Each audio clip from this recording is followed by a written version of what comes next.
Assalamualaikum warahmatullahi wabarakatuh. Waalaikumsalam warahmatullahi wabarakatuh. Bismillahirrahmanirrahim. Alhamdulillahi rabbil alamin. Wal akibatu lil muttaqin. Wala udwana illa 'alal zalimin. والصلاة والسلام على أشرف الأنبياء والمرسلين سيدنا ومولانا محمد وعلى آله وأصحابه المجاهدين الطاهرين أما بعد. Saudara-saudara kaum muslimin rahimakumullah, salah satu kelebihan makhluk bernama manusia yaitu bahwa Allah subhanahu wa ta'ala menghiasi hidup manusia ini dengan syahwat atau yang lazimnya kita sebut sebagai hawa nafsu. Inilah tenaga yang merupakan daya dorong yang melahirkan dinamika dalam kehidupan manusia, yang menyebabkan terus-menerus terjadinya perkembangan dalam sejarah peradaban dan kehidupan manusia. Hawa nafsu bisa melambungkan seseorang kepada puncak kejayaan, dan hawa nafsu dapat menenggelamkan seseorang ke dasar jurang kehancuran yang paling dalam. Nafsu yang menghiasi hidup manusia itu adalah nafsu kepada wal qanatiril muqantarati minadh dhahabi wal fiddah. Al qantarah ay al malul katsir. Kecintaan, kesenangan, nafsu kepada harta benda yang banyak daripada emas dan perak. Ini tentu sesuai dengan situasi dan kondisi. Kecintaan untuk mengumpulkan harta benda yang sebanyak-banyaknya, baik itu berupa emas, baik itu berupa perak. Ini cuma penyebutan beberapa jenis dari kecenderungan manusia kepada harta benda. Bukankah sering dikatakan orang bahwa manusia di dalam berhadapan dengan harta itu seperti meminum air laut? Makin diminum, makin kering tenggorokan, makin haus kita dibuatnya. Apabila watak ini kita perturutkan, maka manusia tidak akan pernah kenal puas, tidak akan pernah kenal cukup. Nabi kita memberikan peringatan, "Lau anna libni Adam wadiyani min zahabin labtagha lahu mathalisan wa la yamla'u jawfa ibni Adam illa turab."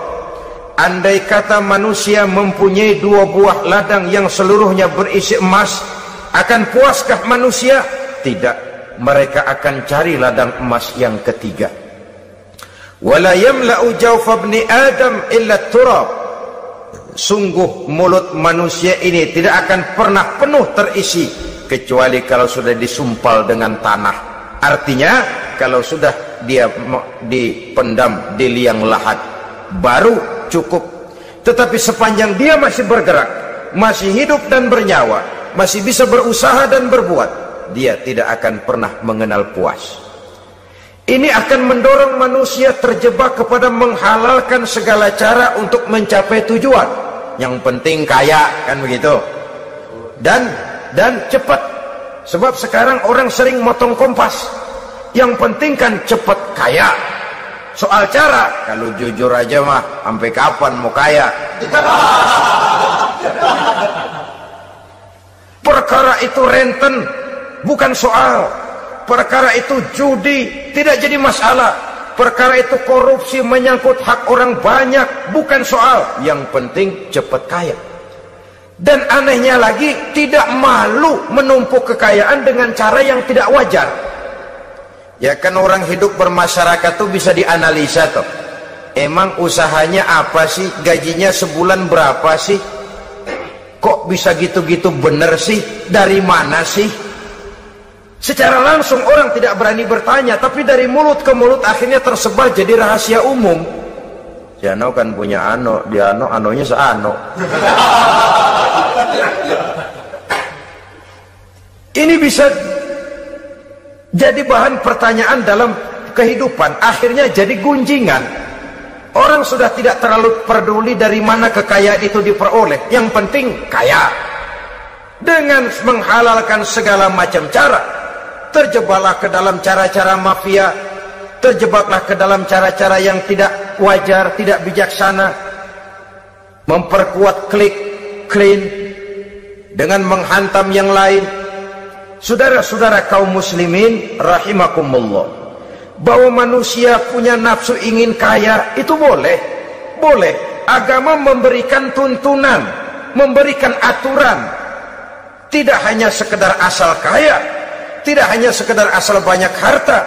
Malahan hadis menyatakan, kalau saudara diberikan umur panjang, pertanyaan akhirat cuma satu kok.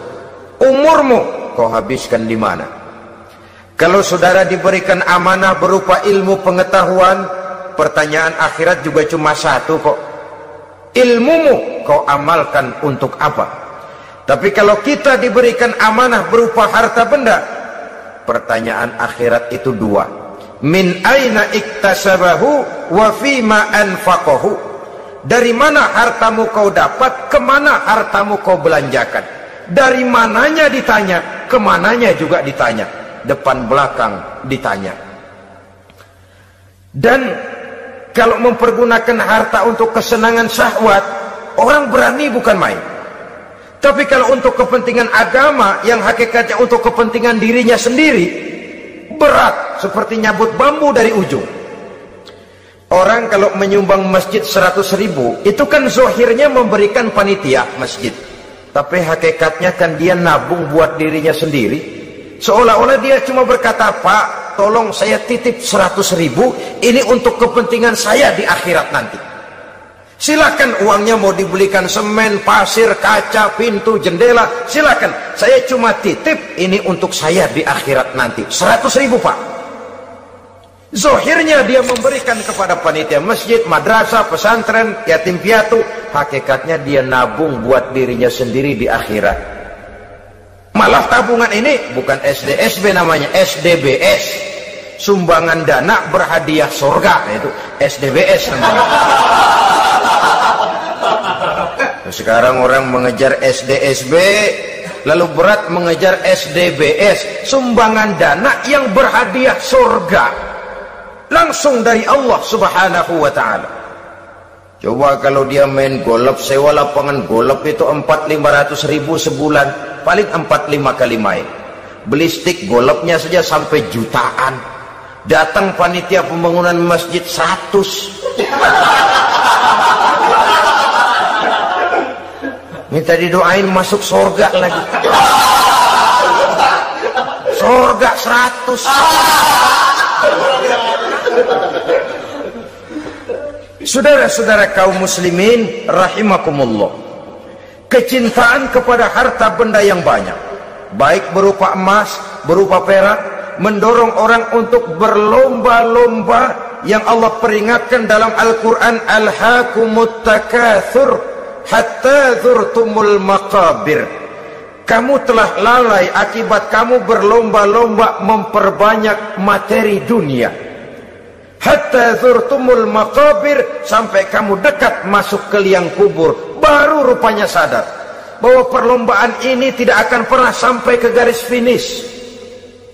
Betapapun jauhnya rally Paris-Dakar, garis finishnya ada.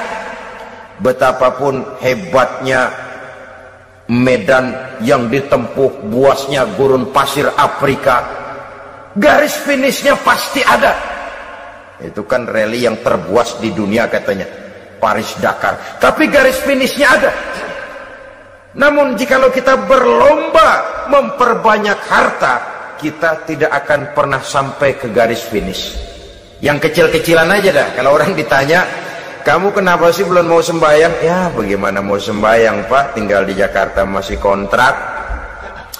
Saban habis tahun diubur-ubur yang punya rumah. Kalau punya rumah sendiri walaupun kecil-kecilan, saya mau ibadah Pak. Ya, diberikan rezeki oleh Allah, bisa bikin rumah walaupun kecil-kecilan. Belum juga mau sembahyang. Kok belum juga sembahyang? Iya Pak, rumah emang udah punya sendiri, cuman kecil Pak. Atasnya atap, kalau hujan aja bocor. Kalau bisa bikin rumah yang permanen Pak, tenang, saya ibadah, sembahyang saya rajin. Iyalah, diberikan rezeki bisa bikin rumah permanen, bagus rumahnya. Lain lagi, iya, rumah sudah permanen, tembok, ubin, cuman isinya belum ada Pak, perabotannya. Duh. Kalau punya peralatan rumah tangga yang memadai, tenang, saya ibadah. Diberikan juga rezeki bisa beli perabotan rumah tangga yang lumayan. Di atas tekelnya sudah pakai karpet, mebelnya spaghetti, tempat tidurnya alga spring bed dan low pillow, ada kulkas, ada TV, di sebelah TV ada kunci mobil. Kuncinya mobilnya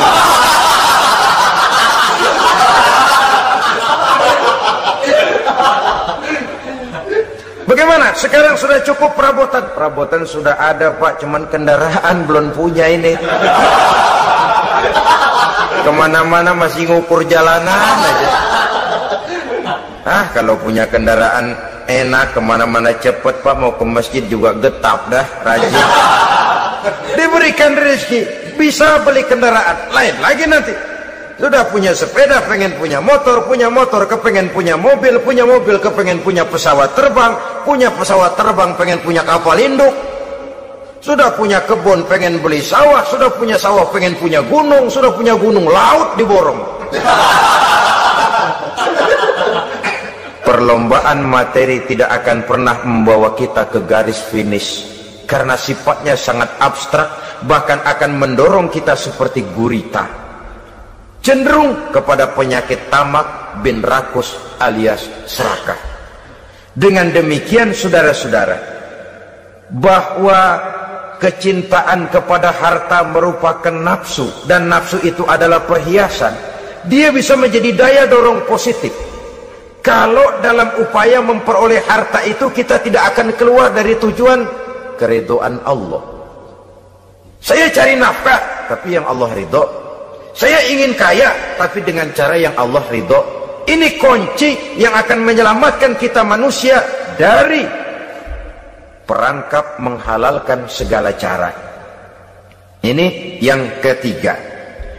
Yang keempat, dihiasi manusia itu dengan nafsu kepada wal khailil musawwamah, kuda yang bagus, kendaraan yang bagus, kuda yang terpelihara. Al-musawwamah ada yang mentafsirkan ar-ra'iyah. Ar-ra'iyah itu yang digembalai, binatang ternak, kuda yang digembalai atau kuda yang diikat. Artinya, kalau dulu kan yang namanya tuan-tuan tanah itu baru dibilang bejeger kalau kemana-mana naik kuda. Jet set zaman dulu itu udah kelompok jet set, itu kendaraan. Kalau sekarang baby benda, dulu mah kuda band.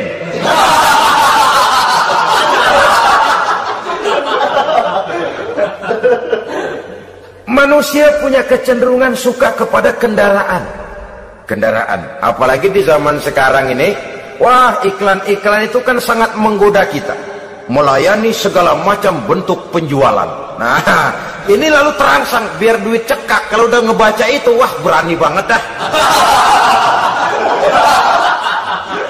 Tahu duit nggak mungkin cukup, tapi begitu baca melayani segala macam bentuk penjualan dengan fasilitas ringan. Nah, jadi dah. Jadi juga punya mobil, jadi dah. Perkara utang itu bakal nyekek leher, bukan soal. Kasihan saudara-saudara kita di daerah-daerah yang terjebak kepada iklan-iklan merangsang yang akhirnya di luar kemampuan, sehingga terjebak. Pada saat dia harus mengembalikan kredit, dia tidak mampu, barang disita, uang hangus, nyengir deh. Bekipas sembari tahlil. Habis arang besi binasa. Bahwa kita menginginkan kendaraan yang serba baik, silahkan. Tiap akhir tahun ganti merek, keluar yang baru, ganti lagi. Itu kalau orang yang mampu. Buat kita yang tidak mampu, kenapa tidak bersyukur melihat yang lebih rendah di bawah kita? Alhamdulillah kita punya mobil, tangga kita cuman punya motor. Yang punya motor, syukur kita punya motor bisa rada cepetan. Tangga sebelah punya sepeda, mana-mana kekejek mulu. Yang punya sepeda, alhamdulillah punya sepeda. Tangga sebelah kemana-mana jalan kaki. Yang jalan kaki, syukur masih bisa jalan. Teman sebelah lumpuh bertahun-tahun. Yang lumpuh, alhamdulillah masih hidup. Tangga sebelah kemarin out, nggak balik lagi.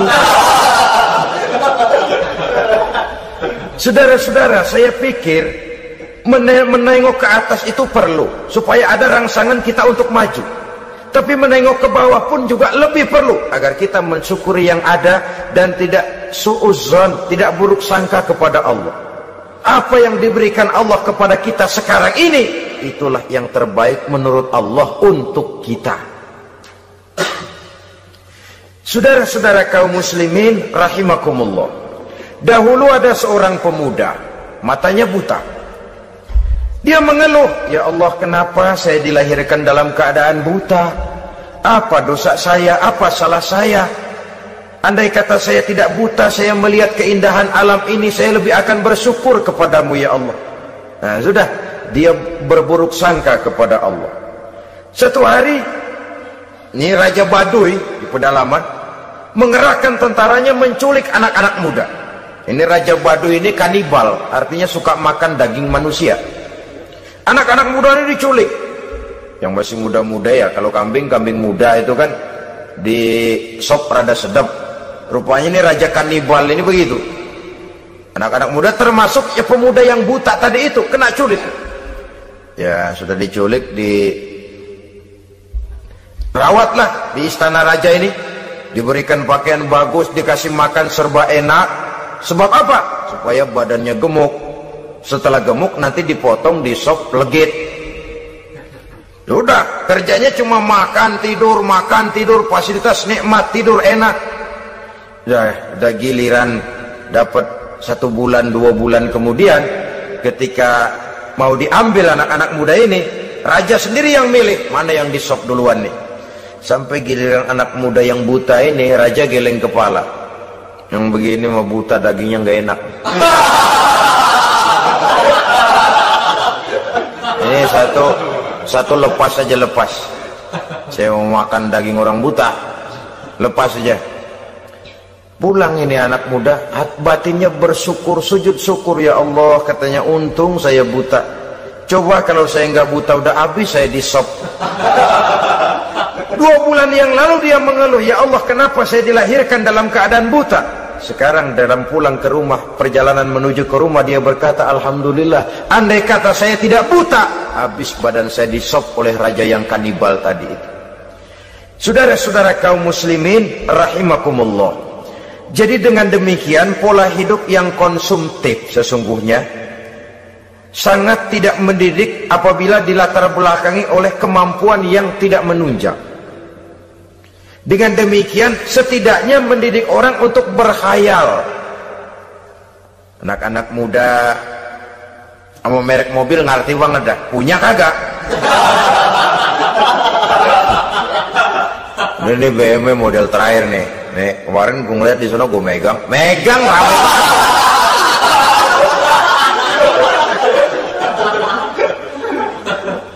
Tulul amal ini kalau tidak diimbangi dengan saluran yang positif, dia akan terjebak kepada penyakit tulul amal, panjang angan-angan. Baiklah ya, wal khailil musawwamah. Yang keempat, yang kelima maksud saya, wal an'am, cinta kepada binatang ternak. Manusia ini kan punya kecenderungan macam-macam. Setelah rumahnya bagus, hartanya banyak, kendaraannya cukup, ingin beternak. Jadilah peternak. Ini kecenderungan manusia, wajar saja sepanjang didapat dan dilakukan dengan cara-cara yang wajar. Wal hars, dan tumbuh-tumbuhan, bertani, bersawah, berladang, itu merupakan kecenderungan daripada manusia. Keseluruhan itu, kata Allah, kecintaan kepada wanita, kepada anak, kepada harta benda, kepada kendaraan, kepada binatang ternak, kepada tumbuh-tumbuhan, zalika, semua itu mata'ul hayatid dunya, merupakan kesenangan hidup dunia. Berapa lama kesenangan hidup dunia? Sebentar, seumur manusia. Seumur manusia. Bahkan kadang-kadang pada saat dia masih hidup pun orang tidak sepenuhnya sempat menikmati kesenangan hidup dunia. Apabila ajal datang, selesailah kehidupan dunia sampai di situ. Orang-orang kafir, buat mereka surganya di dunia ini. Bila kehidupan di dunia selesai, selesailah sudah surganya sampai di situ. Kesemua itu, kata Allah, merupakan kesenangan daripada kehidupan di dunia. Wallahu indahu husnul ma'ab, dan Allah mempunyai tempat kembali yang sangat baik. Nah, setelah Allah menjelaskan semua itu, pada ayat yang ke-15 Allah memberikan jalan keluarnya. Memperturutkan nafsu kepada wanita, anak-anak, harta benda, kendaraan, binatang ternak. Bijaksanakah itu? Dalam ayat ke-15 surah Ali Imran ini Allah memberikan penjelasan tuntas. Qul a'unabbi'ukum bi khairim min zalikum. Katakan kepada mereka Muhammad, maukah kamu aku beri kabar yang lebih baik dari semua itu? Lebih baik daripada kesenanganmu kepada wanita, kepada anak-anak, kepada harta benda, kepada kendaraan dan sebagainya. Mau kamu aku beritahu yang lebih baik daripada semua itu? Jawaban tentu mau. Kalimatnya bukan ukhbirukum, a'unabbi'ukum. An-naba itu berita yang besar. Lain dengan al-khabar, itu berita biasa saja. An-naba, sehingga pembawa berita disebut nabi. Dari naba yanbi, pembawa berita yang benar. A'unabbi'ukum, maukah aku tunjukkan kepada satu berita yang benar-benar besar dan benar-benar lebih baik dari yang semua disebutkan tadi. Apa jalan keluarnya? Lillazina taqaw 'inda rabbihim jannatun tajri min tahtihal anhar. Bagi orang-orang yang bertakwa kepada Allah, mereka akan mendapatkan surga yang di bawahnya mengalir sungai. Khalidina fiha, mereka akan kekal di dalamnya. Wa azwajun mutahharah, dan mereka mendapat istri-istri yang suci. Waridwanum minallah, dan keridhaan daripada Allah subhanahu wa ta'ala. Kalau kamu hai orang-orang yang beriman, kalau kamu hai manusia menyangka bahwa nafsu kepada wanita, anak-anak, mengumpulkan harta benda, kendaraan yang menarik, binatang ternak dan tumbuh-tumbuhan itulah yang lebih baik untuk kesenangan dunia, memang itu kesenangan dunia. Tapi nih, seolah-olah kata Allah, nih, saya kasih tahu kamu, aku beritahu yang lebih baik dari semua itu. Apa? Takwa kepada Allah. Kecintaan kepada wanita. Kalau takwa dasarnya, orang nggak amburadul, nggak semrawut, nggak pokoknya gue asal perempuan dan membuat terus. Tapi punya kaidah, punya norma. Demikian juga kepada anak-anaknya. Demikian juga kepada harta benda. Pokoknya asal harta, mau halal mau haram, tekuk terus deh. Semuanya dilandasi oleh taqaw, lillazina taqaw, oleh ketakwaan kepada Allah. Nah, ketakwaan ini akan menghasilkan apa? Inda rabbihim jannatun tajri min tahtihal anhar. Melahirkan, menghasilkan surga yang di bawahnya mengalir sungai-sungai. Saudara-saudara kaum muslimin rahimakumullah, jika kita menyangka bahwa wanita bisa memberikan kesenangan, iya, kesenangan dunia. Jika kita menyangka bahwa harta benda bisa memberikan kesenangan, iya, kesenangan dunia. Jika kita menyangka bahwa kendaraan bisa memberikan kesenangan, iya, kesenangan dunia. Tapi kita tidak cuma ingin itu, kita ingin itu semua juga bisa membawa kesenangan akhirat. Caranya landasi dengan takwa. Kesenangan kepada wanita didasari dengan takwa. Maka jangan jadikan wanita cuma sekedar alat pemuas hawa nafsu. Kesenangan kepada anak-anak dilandasi dengan takwa. Maka anak-anak diarahkan kepada jalan yang diridhoi Allah. kesenangan kepada kendaraan dilandasi dengan takwa, maka kendaraannya selalu mengarah berjalan menuju jalan takwa, diridhoi oleh Allah Subhanahu wa taala. Kalau tidak, tuh mobil asal lempengan Ancol gancang banget dah. Tapi giliran dihadapin ke masjid, mogok melulu. Urusan ngaji ada aja halangannya tuh kendaraan. Tapi kalau untuk urusan maksiat, ngebut benar-benar. Dilandasi dengan ketakwaan, sehingga dengan demikian tidak hanya sekedar surga di dunia ini, tapi lebih-lebih di surga di akhirat nanti. Khalidina fiha, kekal. Kalau dunia ini kan zillun zail, bayangan. Hari ini kita jaya, besok kita bangkrut. Siapa yang mau menghalangi? Hari ini kita melambung, besok kita nyungsep. Siapa yang bisa menarik? Tidak kekal, berubah, temporer, relatif. Di sana kebahagiaan yang dilandasi dengan takwa ini sudah surga, kekal di dalamnya, azwajun mutahharah. Mendapat istri-istri yang suci. Suci dalam arti belum pernah dijamah orang lain. Suci dalam arti tidak pernah terkena halangan, seperti men misalnya, baik menstruasi atau mencret, itu tidak. Azwajun mutahharah. Konon makna mutahharah ini ya artinya juga bisa selalu gadis, bidadari itu, selalu perawan, tidak pernah janda, walaupun tiap hari dipakai, perawan terus. Dan yang lebih penting, waridwanum minallah, mendapat ridho dari Allah Subhanahu wa taala. Jadi hawa nafsu dengan motivasi takwa, itulah sesungguhnya yang dikehendaki oleh Ali Imran ayat 14 dan 15 ini. Dengan demikian, manusia dengan ketakwaannya mengendalikan hawa nafsu, dan bukan malah dikendalikan oleh hawa nafsunya. Pada surah Ali Imran ayat 14, Allah Subhanahu wa taala berfirman, A'udzu billahi minasyaitonir rajim. Zuyyina lin-nasi hubbus syahawati minan nisa'i wal banin wal qanatiril muqantarati minadh dhahabi wal fiddah wal khaylil musawwamati wal an'ami wal harth. Dzalika mata'ul hayatid dunya wallahu 'indahu husnul ma'ab. Mari kita perhatikan ayat ini lebih dekat lagi. Allah Subhanahu wa ta'ala menjelaskan, Zuyyina lin-nasi hubbus syahawat. Makhluk manusia itu dihiasi dengan hawa nafsu. Dengan kata lain, hawa nafsu adalah perhiasan. Manusia tanpa hawa nafsu sama saja dengan orang yang tidak berhias, monoton, tidak mempunyai perkembangan dalam gerak kehidupannya. Tetapi kalau hawa nafsu adalah perhiasan, maka jika kita berbicara soal perhiasan, ada dua hal yang harus menjadi catatan pokok. Pertama, kapan satu perhiasan boleh kita pakai? Yang kedua, di mana perhiasan itu harus kita pakai?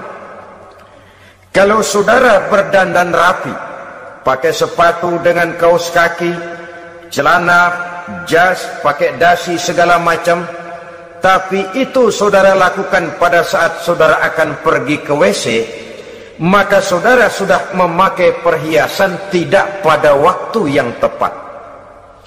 Begitupun sebaliknya, kalau jam tangan saudara pakai di kaki, kopiah saudara pasang di kaki, lalu sepatu naik ke atas jidat, maka saudara memakai perhiasan tidak pada tempatnya yang tepat. Demikian juga sifat yang bernama nafsu. Kapan dia boleh diperturutkan, di mana dia boleh disalurkan, adalah tugas daripada agama untuk mengatur syahwat atau hawa nafsu. Lihatlah kehidupan malaikat. Malaikat makhluk yang diciptakan Allah tanpa hawa nafsu. Maka kehidupan malaikat monoton. Malaikat tidak mempunyai peradaban dan kebudayaan.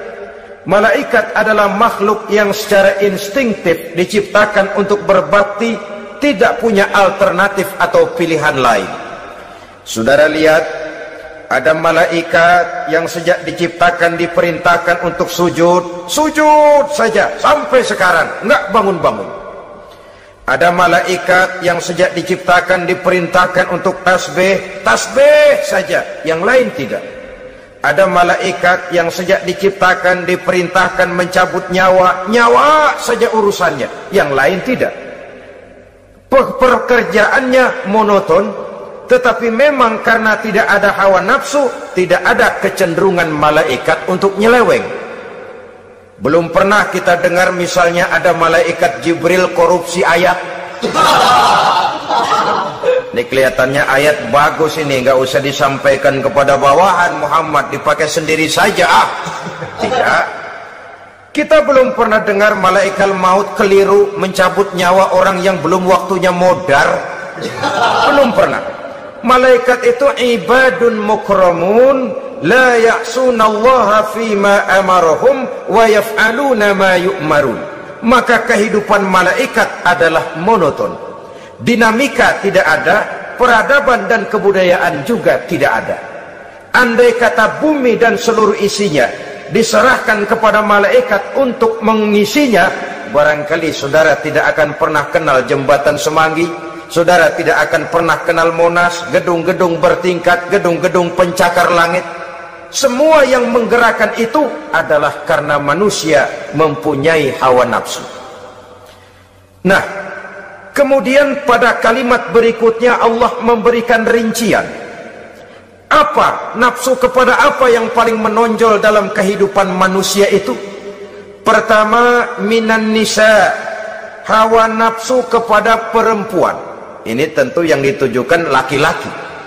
Dimanapun saja makhluk bernama laki-laki, kalau dia normal, tidak impoten, mesti suka kepada perempuan. Itu wajar, bin pantas alias normal. Tetapi tadi saya katakan di awal, nafsu kepada perempuan adalah perhiasan. Kapan makainya, di mana makainya, itulah tugas agama memberikan tuntunan dan aturan. Saudara-saudara kaum muslimin rahimakumullah, nafsu kepada wanita dapat mengantarkan seseorang kepada puncak kejayaan, tapi nafsu kepada wanita bisa menenggelamkan seseorang ke jurang kehancuran. Bergantung kepada latar belakang apa yang mendorong timbulnya syahwat tadi. Dengan kata lain, motivasi syahwat tadi digerakkan oleh iman dan ketakwaan, atau semata-mata karena memang syahwat yang merupakan kendaraan iblis. Penyelewengan pertama yang terjadi dalam sejarah kehidupan manusia adalah penyelewengan yang dilakukan oleh Nabi Adam alaihi salam pada saat ia memetik buah khuldi. Kenapa itu dilakukan oleh Nabi Adam? Karena terdorong oleh rasa sayang dan cinta kepada istrinya Hawa. Sebenarnya Hawa lah yang merajuk, Siti Hawa lah yang membujuk, dan Nabi Adam oleh karena syahwatnya kepada istrinya memperturutkan bujukan Siti Hawa itu. Peristiwa Nabi Adam ribuan tahun yang lalu akan terus relevan sampai ke zaman kita sekarang ini.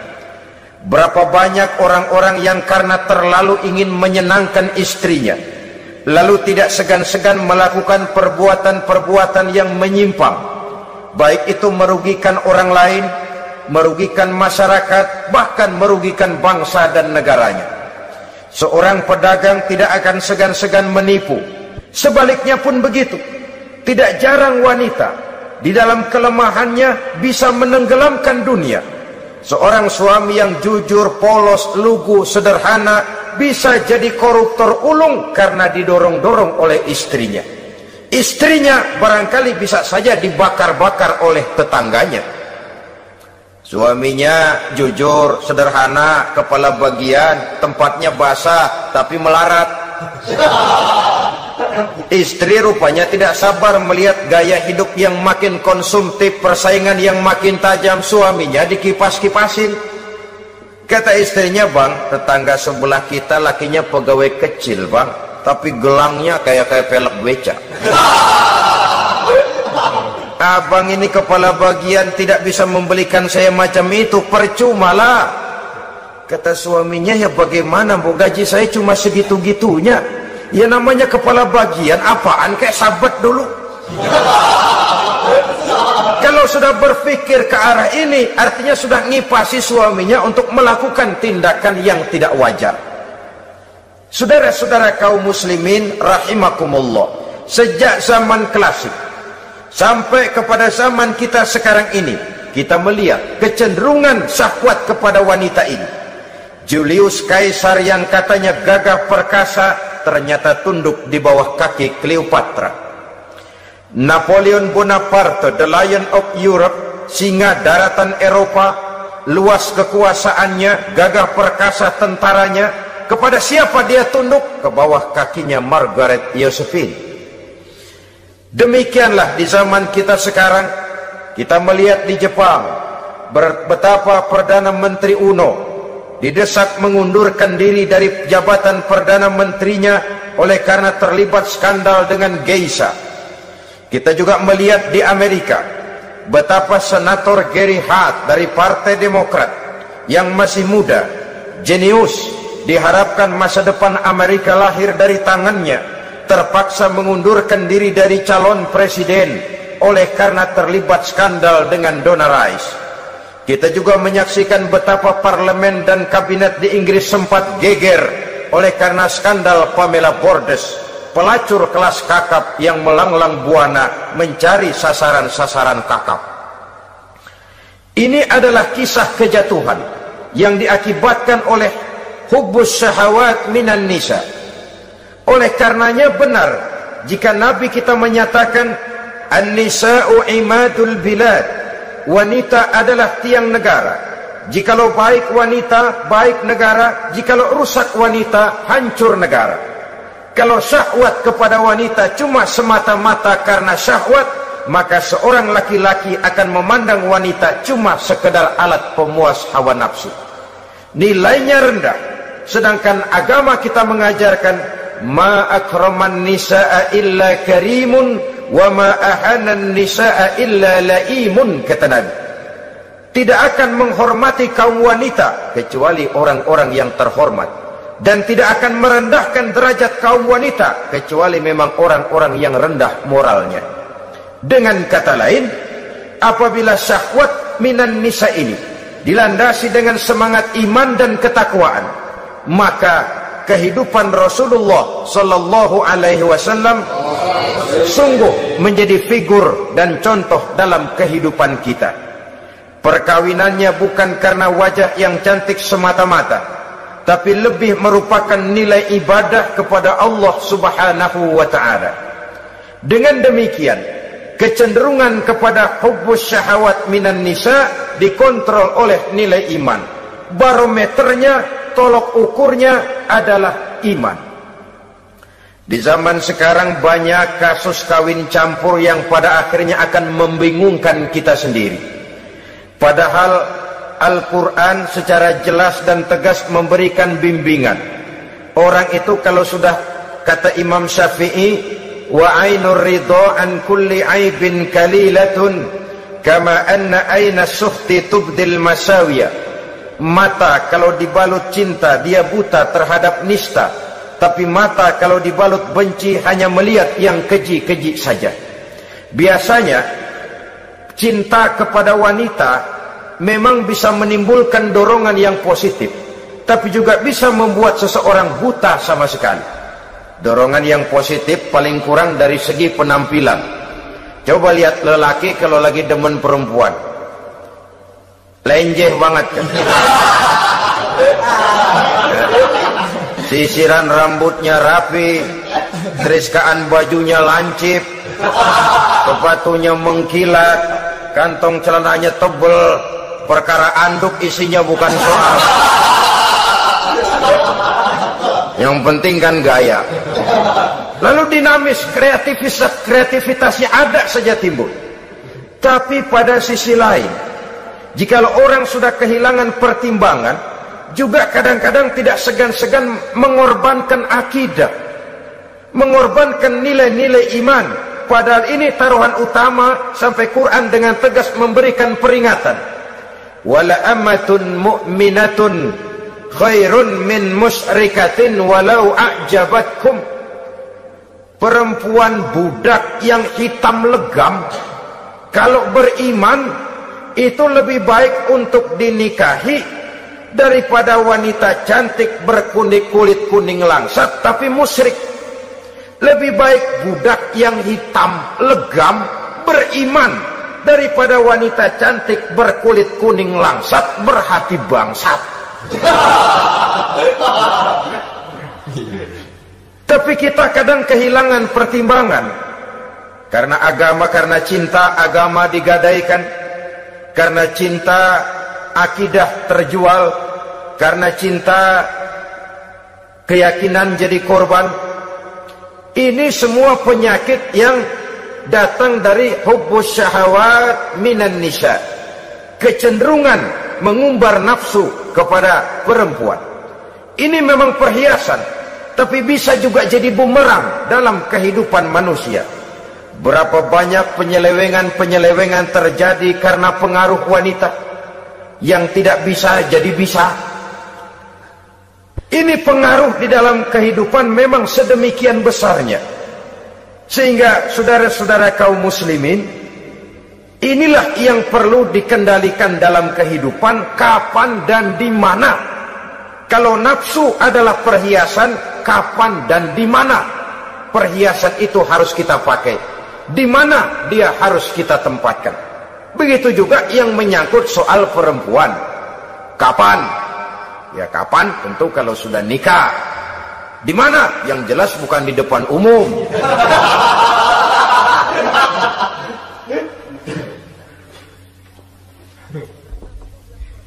Ini nafsu yang pertama, minan nisa. Yang kedua, wal banin. Dihiasi juga manusia dengan kecintaan kepada banin. Makna banin di sini al-aulad, anak-anak laki. Kenapa disebut banin, anak-anak laki? Karena pertama, sering anak laki itu lebih jadi kebanggaan buat orang tuanya ketimbang anak perempuan. Sebabnya apa? Pertama, faktor nasab, silsilah lebih kuat kepada laki-laki ketimbang perempuan. Yang kedua, faktor cita-cita. Orang tua kalau punya anak laki-laki, cita-citanya panjang.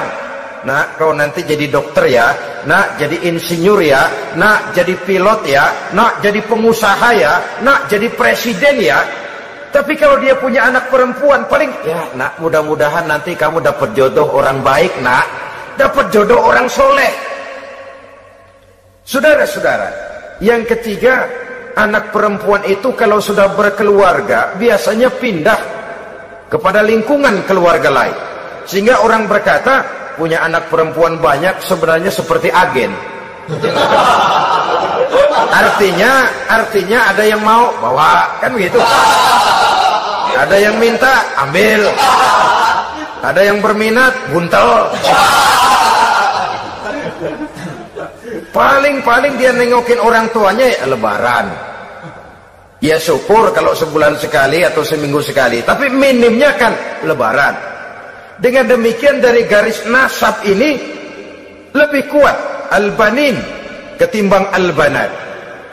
Manusia dihiasi dengan kecintaan kepada anak-anak.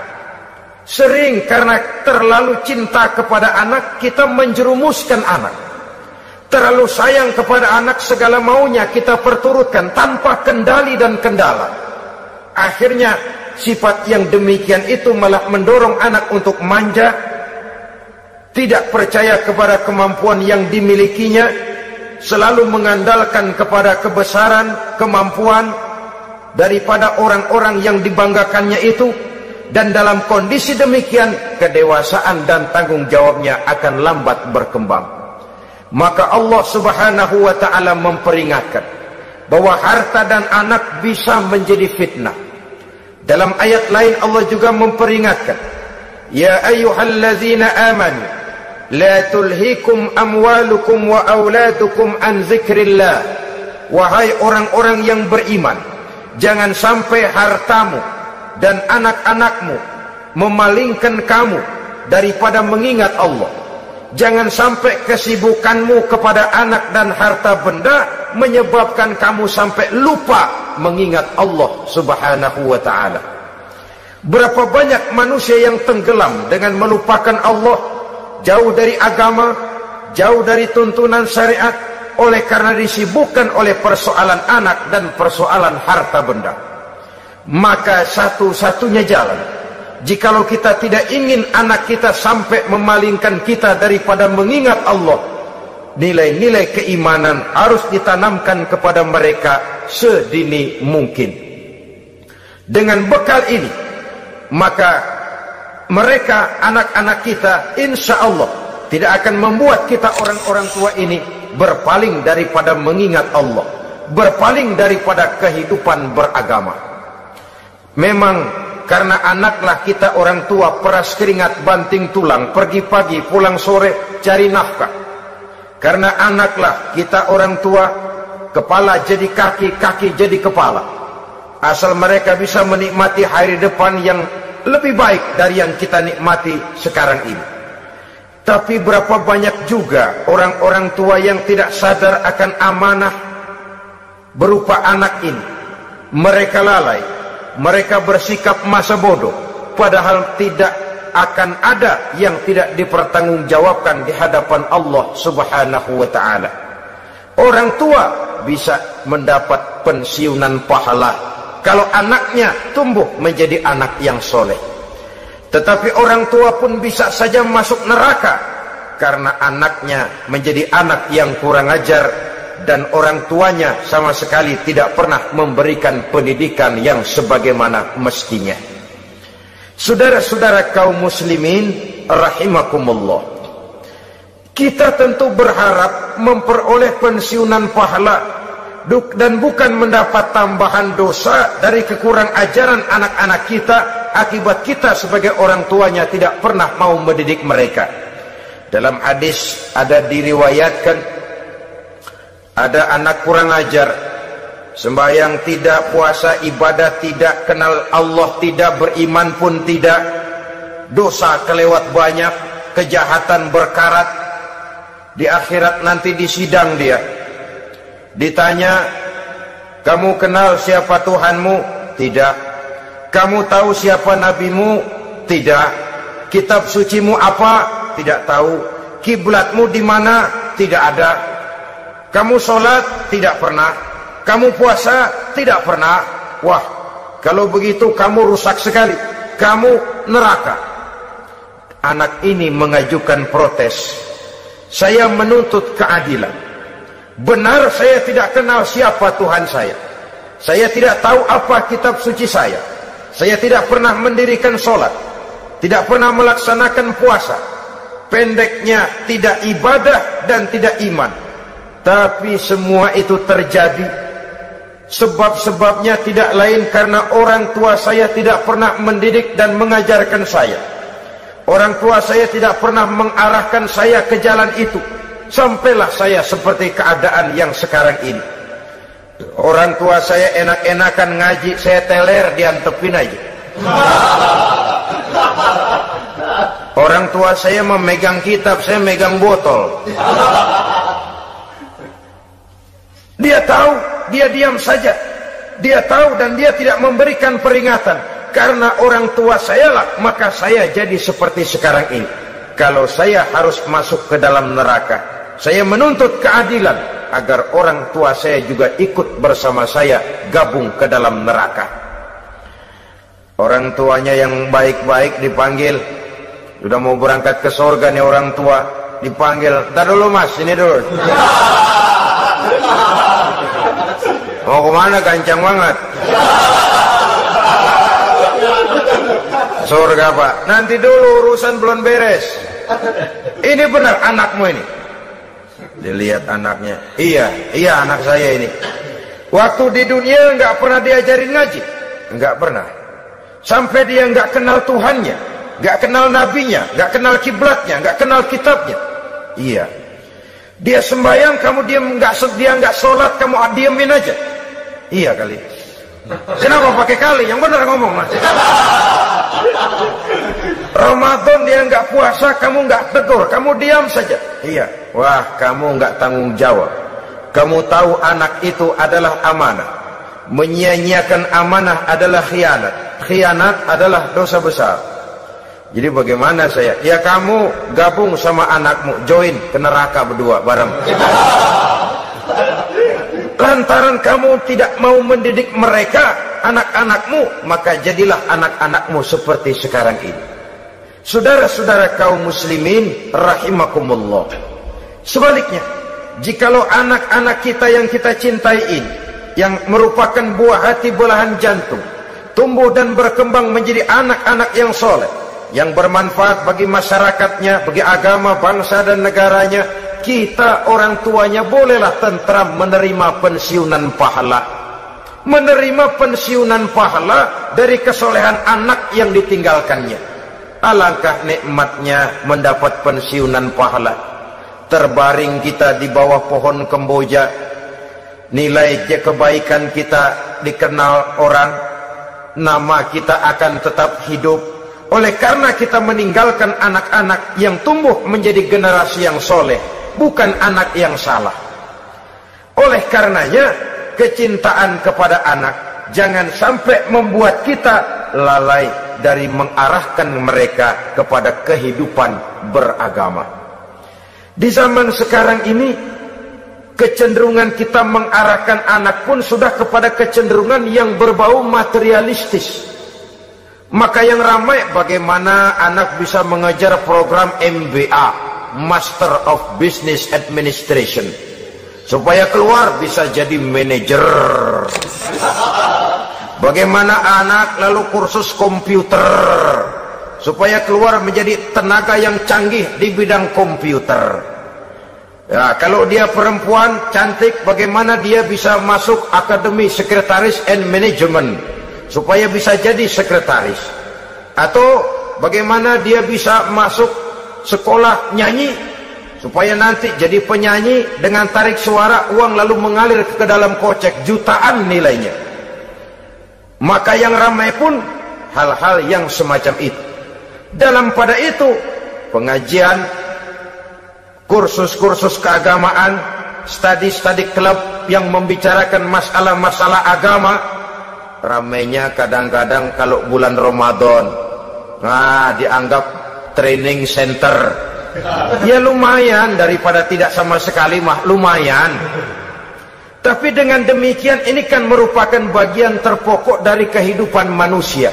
Alangkah idealnya jika dia mengantongi gelar MBA, Master of Business Administration, tapi punya nilai iman yang tangguh, ahli komputer tapi punya keyakinan beragama yang mantap. Dan ini harus ditanamkan lebih dahulu sebelum dia menguasai disiplin ilmu yang lainnya. Saudara kaum muslimin rahimakumullah, kecintaan kepada anak-anak sering mendorong seseorang untuk menimbulkan sifat nepotisme.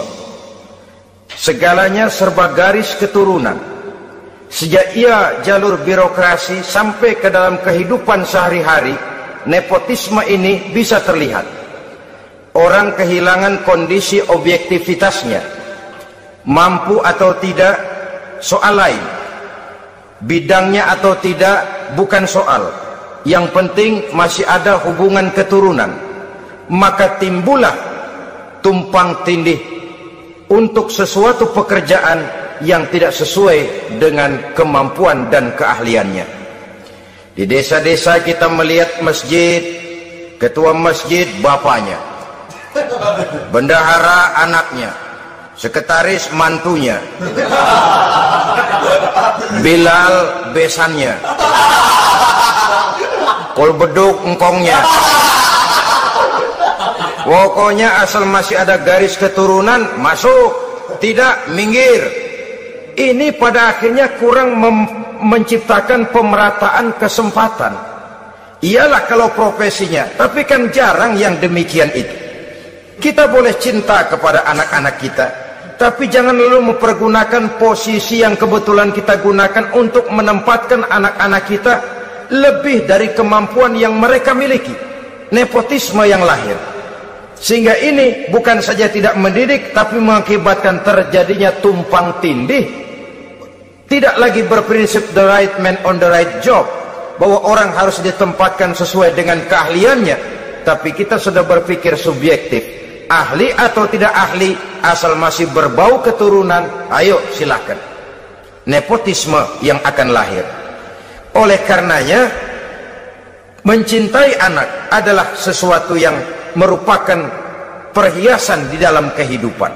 Wajar, tetapi harus kita menempatkannya sesuai dengan semestinya. Sehingga dengan demikian seluruh fasilitas yang dimilikinya, baik itu berupa